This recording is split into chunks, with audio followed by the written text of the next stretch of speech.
សួស្តីអ្នកគ្នាថ្ងៃនេះខ្ញុំនឹង5គ្នាពីរបៀប set up link tip អ្នកគ្នាដូចជានៅក្នុងរូបភាពនេះហើយនឹងរូបភាពនេះអញ្ចឹងហើយគេអាចដាក់ emoji ដាក់message ដាក់អីដែលចាំបាច់ទីម៉ាក់នៅក្នុង ABA ហើយតាមទៅដាក់ GIF នៅលើ line របស់ណាគេម្នាក់បានទៀតដើម្បីដាក់ link tip បានគឺអ្នកគ្នាអាចទៅបង្កើត link page មួយនៅក្នុង ABA merchant របស់អ្នកទាំងអស់គ្នាដែលអ្នកគ្នាចុច share មកហើយអ្នកគ្នានឹងឃើញអា link បាន link ហ្នឹងហើយអញ្ចឹង link ហ្នឹងគឺមានលក្ខណៈដូចដើមនេះពេលអ្នកគ្នាចូលទៅធម្មតាអា link page ហ្នឹងហើយអញ្ចឹងអ្នកគ្នាអាច copy link ហ្នឹង link ដុល្លារអ្នកគ្នាផាសចូលកន្លែង page link ហ្នឹងមកហើយអ្នកគ្នាចុច continue មក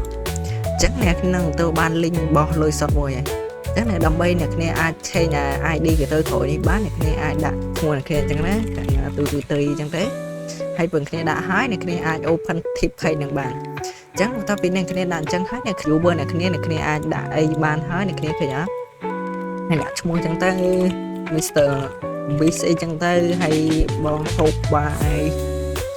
នៅអីចឹងទៅហើយគាត់អាចដាក់ emoji load ពីខាងក្រោយអញ្ចឹងទៅយល់អត់អ្នកគ្នាហើយគាត់ដាក់GIF ដាក់អីទាំងចឹងទៅអ្នកគ្នាហើយ link team ហ្នឹងដែរអ្នកគ្នាអាចកែកុន style កែកុនអីទៅតាមហ្នឹងបានមាន style មានអីមាន background រូបភាពអ្នកគ្នាអាច upload មកវា load ខាងក្រោយហ្នឹងហើយចំនួនកំណត់ minimum tip នេះ$1ចឹងទៅអ្នកគ្នាដាក់ 0.01 ទេអញ្ចឹងគេ pay 0.01 បានអញ្ចឹងទៅអញ្ចឹងណាអញ្ចឹងហើយកន្លែងនេះគឺមាន style អីចឹងទៅអ្នកគ្នាឆ្លាញ់ដែលវាចង់ឲ្យ load កន្លែង load ចឹងឬមួយក៏អ្នកគ្នាអាច copy link ពីកន្លែង alert copy style ពីកន្លែង alert នេះចឹងដាក់ហ្នឹងហ្មងក៏បានដែរពេលអ្នកគ្នាមាន style alert ណាអ្នកគ្នាក៏ចុច copy មកគឺបានហ្មងអ្នកគ្នាបាទ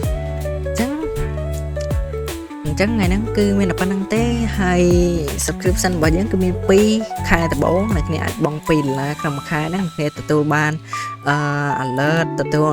បាន stream doc ទទួលបានអីទាំងអស់ប៉ុន្តែអត់តែ AI ទេបើសិនអ្នកគ្នា upgrade តែ AI ចំនួន$3ក្នុងមួយខែឬមក$4ខែដំបូងហ្នឹងអ្នកគ្នាអាចទទួលបាន clone AI voice